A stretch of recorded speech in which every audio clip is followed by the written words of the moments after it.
Well, good morning, Pastor John. Thank you for the opportunity to speak to graduates this morning. I know he said about 15 minutes, so in the administration world and education, you do kind of like preachers do. You try to finish before then to make everybody happy. So I'll be fast here, but I want to share some things that helped me as a person after graduating from high school and after college and going over and preparing these things and just look at what I wanted to say to you graduates. It can still help all of us today, and it does. So I want to give you 4 points that I'll go through as quick as I can, but before I start that, I want to ask you 2 questions, graduates. What kind of impact have you had, and what kind of impact are you going to have? So of those 4 points, I want to start with wisdom. Proverbs 13:20 says that he walketh with wise men. He that walks with wise men shall be wise, but a companion of fools shall be destroyed. Yeah. We should seek out older and wiser people to advise us. And why? Because usually they have more sense than we do. And that continues throughout your life. And your friends are great people to talk to about wisdom, but let's face it, your friends are your friends, and they're going to tell you what makes you feel good to get through what you're going through. So I believe we should seek out older and wiser people, and you have lots of examples right here in this building, starting with this man right here. And I'm not calling you old, preacher. I'm just saying you're wise. Who are the wise and godly people who can warn you of pitfalls ahead? Talk to those people and surround yourself with those people. Luke 2:40, and the child grew and waxed strong in spirit, filled with wisdom, and the grace of God was upon him. We can only grow in wisdom by walking with God. You can have a 4.0 GPA, study all you want to, but if you don't walk with God on a daily basis, you'll never achieve what he has planned for you. And there's a lot of smart people out there. There's a lot of people that have every type of degree you can think of. And they may be smart, but they'll never fully realize what their potential is depending upon themselves and not God. James 1:5 says God gives wisdom liberally to all who speak. You're going to have to make more decisions now, graduates, than you've ever made in your life. And you'll find out here in a few months. And that will continue the rest of your life. I don't know about you, but I have to ask God every day for wisdom because I couldn't do my job without his wisdom. And I couldn't do what I face daily without him. The second point I'd like to make may seem a little different than what we're talking about this morning, but it's a problem of the world, and call it old-fashioned, hard-headed, or whatever. I'm going to say it, but the topic is hard work and determination. Colossians 3:23 and 24. Whatsoever you do, do it heartily unto the Lord and not unto men. We're to give our best effort in everything we're doing, no matter what it is and what it takes. It doesn't matter what your occupation is going to be, graduates. Those of you that are already in the work world, sometimes there is this sense of, well, I don't do that, that's not mine. Well, I was raised different. I'm not any better than the custodian or anybody else, and we need a better approach to that in our society. Philippians 2:14 and 15, do all things without murmurings and disputings, that you may be blameless and harmless, the sons of God without rebuke in the midst of a crooked and perverse nation, among whom ye shine as lights in the world. Don't complain. Don't gossip. Let your light shine. Be an employee who can be trusted. Hard work and others, when you work hard, others will follow your lead. There's not a great work ethic in society today.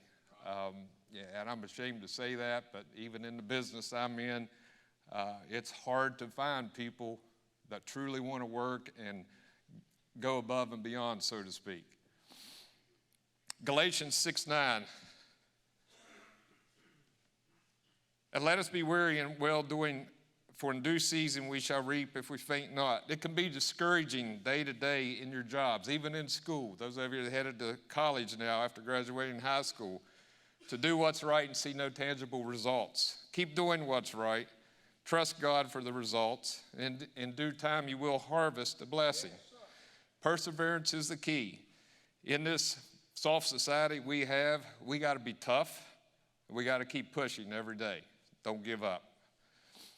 Romans 12:11, not slothful in business, fervent in spirit, serving the Lord. Don't hesitate to be enthusiastic and serve the Lord while you're at work, while you're at school. Is Mallory Tumler here? There she is. Mallory probably doesn't think I remember this, but when she was a student at Winfield, apparently she posted something on Twitter. And I didn't monitor it. I had people that told me when there was things that probably shouldn't be on there. We had a school Twitter, and it connected with students, and it was all a positive thing. Well, someone told me one morning, Mallory Tumler put you on Twitter. I said, Mallory? I said, she's a good girl. I don't think it's bad. I said, what'd she put? And they showed it to me. Well, I went through the comments. I always walked around during school, during lunch rather, and tried to talk to students. Of course, I was, as an administrator, watching for things as well. And Mallory and some of her friends were sitting there, and they were all smiling. And I said to Mallory, I said, man, you can tell God's in your all's hearts. And Mallory posted that. And my point in this is, I remember students like Mallory, their enthusiasm for God was present in that school. Yes. And we need that everywhere we go in our workplace. Thank God for that. Proverbs 16:3, commit thy works unto the Lord, and thy thoughts shall be established. Are you working for the Lord? Are you going to work for the Lord when he blesses you with a job after school? Trust God as if everything depended on him, while working as if everything depended on us, because everything does depend on him. He changes your wanter. And this is improper grammar from a person in education, but Pastor Jeff Arthur, where I grew up, Elizabeth Baptist Church, used to always say, he'll change your wanter. I don't even know how you spell that, really. But because we love him, we don't want to do what society does. We want to serve him. Yes. So we want to make sure your wanter is in the right direction in your future path. Proverbs 21:25, the desire of the slothful killeth him, for his hands refuse to labor. Don't be lazy. I kind of hit that already, but the bottom line, don't be lazy. It's easy when you get around people who have a poor work ethic.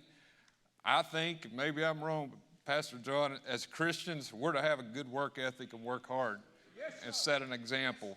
And you're going to get in places where people, they don't want to work. They don't want to do, if they're supposed to get off at 4 o'clock, boom, they're out the door at 4. And I'm not saying that's not necessarily right to follow your schedule, but there's tons of examples that I've seen everywhere, every place I've been in the field of work I'm in, that you notice, and there is usually a difference. When someone you know serves the Lord, they'll do anything and everything on their job. And unfortunately, sometimes the ones you have issues with, they don't serve the Lord.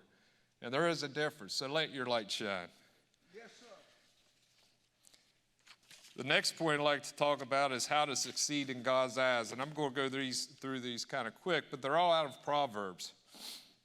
Qualities that promote success and a good reputation. Proverbs actually uses two significant byproducts of wise living for success and reputation. Godliness, hating lies, committing everything you do to God, speaking few words and having a settled mind, loving wisdom, kindness, humility and respect for the Lord, and godliness, righteousness. If we all, whether we're graduating or not, can keep those things in mind, it gives us an opportunity for success and our reputation as well. On the flip side, Proverbs also talks about qualities that prevent success and cause a bad reputation. Several verses point out what causes failure and poor reputation in Proverbs. Wickedness, constant lying, hatred, praising oneself, and refusing to admit mistakes. So as I prepared this, you look at this, and these are for graduates, but I still consider myself a graduate as well, and this should help all of us if we think about it, what we want to do to please God. Yes. The next point I'd like to talk about is staying close to God. You're vulnerable when you're weak. If an athlete doesn't train on a consistent basis, they're vulnerable to injury and to defeat. After 48 hours, you start to develop muscular atrophy if you don't train the muscle. That's why you can't go exercise once a week and wonder why you put on 5 pounds at the end of the week. It has to occur consistent. In about any occupation, if you do not stay up to date with what changes are being made and what's going on around you, you become vulnerable and you can look foolish.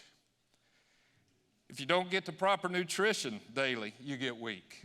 Lack of water will impact your body daily. If you don't drink enough water, you become vulnerable. Proverbs 3:6 says, to seek his will in all you do, and he will show you what path to take. Like Pastor John has said over and over, we're either coming out of a trial, in one, or we're going into one. That's always stuck with me, and every time I hear him say that, I know how true it is. To deal with tough times on this earth and have an opportunity for success, we have to walk with God daily. There was a farmer that was driving down a country road with his wife of 30-some years in a pickup truck. And the wife looks over at him sitting in the passenger seat and says, honey, do you remember when I used to sit right up beside you driving down the road? And the farmer keeps driving, he's got his hand on the wheel, and he looks across and says, I haven't moved. So God is the same way. God never moves. It's us that move. God's always there for us. Stay close to him daily. And in closing, I'd like to say this. God already has a plan for you, graduates. Your choices, your goals are really not in your control. They're really not. When you get comfortable, get ready, because God's not done. And I've always been told you throw in a personal reference when you're speaking to groups for years, and this is not about me. This is about God and your future of you graduates. But I want to give you an example of how you don't control what your future is. You really don't. Many years ago, long time ago, at Poca High School, I thought I wanted to be a teacher and I wanted to be a football coach. And I went on, I prepared, I studied, paid my dues, I traveled. My brother, the coach is in Florida, used to be here. I spent time with him. I did everything to be the best I could at it. At a very young age, I applied for a job as a head football coach. And I thought, I'll get that. I've paid my dues. I want that job. And I applied, even had a lot of support for it. It didn't work out. I didn't get it. So I got invited to come to my high school I graduated from, Poca High School, and landed there as an assistant. We had an amazing year. Boom, was in the state championship. The principal there said, the job's yours as soon as the head coach retires, which he was getting ready to soon. Well, that was my plan. All right, I'm where I need to be. I'm doing what I want. But God had a different plan. And the principal at Winfield High School called me and wanted me to come in and talk to him. I thought, why does he want to talk to me? Well, I went over and I met with him. He basically, this was back the way it kind of worked back then. He offered me the head football job, as well as a position teaching health and fitness, which was everything I wanted. And I didn't want to go there. I was happy at Poca. Trust me, in athletics, when you're good, you want to stay where the good athletes were. And we were really good. And Winfield wasn't very good at the time. And I didn't know if I wanted to take on that mess. But God worked it out. And after all my life I know there's a lot of generals in here, there's a little bit of everything, but I grew up in the era where you hated Winfield. Never did I dream I was going to love Winfield. So from that position of teaching and coaching, and I thought I was set, I went on to Winfield High School, stayed there for about 11 years as a head football coach, teaching health and fitness. And the former principal that hired me, I had a lot of respect for him. I still talk to him from now. He called me in his office, said, I want you to go get your master's in educational leadership. And of course, I looked at him, I said, there is no way. You cannot pay me enough to do what you do. Well, he was a former state trooper, former football coach in Florida, big guy that, to be honest with you, I was a little intimidated by him. He said, yes, you are. I said, when do I sign up? So I went and got my, after a couple years, I got that degree, and I thought, in the world of education, the only way you're going to make money is get your master's. So I got that and thought, okay, I got it. Whew, I'm glad that's over with. I got a pay raise. Now I'm set.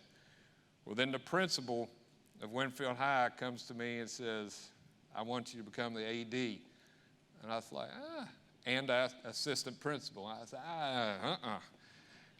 Well, I struggled with that, but I'm telling you this because I didn't choose this. I didn't want this. I went on and I did accept it after praying about it. It was tough. I wanted to go back the first year into what I was doing, but I had to suck it up and get tough and let God work, and I was happy. So as an assistant principal and athletic director, I thought, okay, I'm set. Well, within 3 years, the principal decides to retire. And I thought, wonder who my boss is going to be now. Well, again, something I didn't want fell into place, and I ended up being the principal there until 3 years ago. And to be honest with you, I loved that school. I loved the kids. I still miss the kids and the staff that was there. And the culture was unique because we didn't break any rules, but we pushed them to the limit to serve God in our school. And 3 years ago in August, getting ready to start the school year, I'm getting ready to meet with teachers their first day back, and I get a visit from a superintendent. I thought, I wonder what he's coming up here today for. And you can probably read into the rest of the story. And at first I said, no, because I'd always said, there's no way I'll go down there. And I said, there's one job, if God ever set it up, that's a little different down there. You deal with different things. You deal with athletics, construction, security. Man, I could go on, but I said, that's a different job. I said, I might consider that, but that'll never happen. So after being offered that and praying about it, that's how I ended up where I'm at. And that is nothing that I did. That is 100% God, because I didn't want any of those, but he's blessed me in so many ways, and I'm there for a reason. I don't know why, but that's where he wants me. So again, you don't have any control of your future. It's good to have goals and prepare. And if you walk with God daily and keep him in your life, don't get away from him and give in to society's things that they think are okay today, because it'll tear you apart and it'll mess your goals up and it'll throw you off track. So stay close to him. And I'm going to ask you 2 questions. If you remember, I asked you at the beginning, and I'll close out. What kind of impact have you had as a student in high school, in college? And what kind of impact are you going to have as an employee in the future, where you're going to have the possibility to impact many people in your life? Congratulations to all of you graduates. God bless you. Thank you.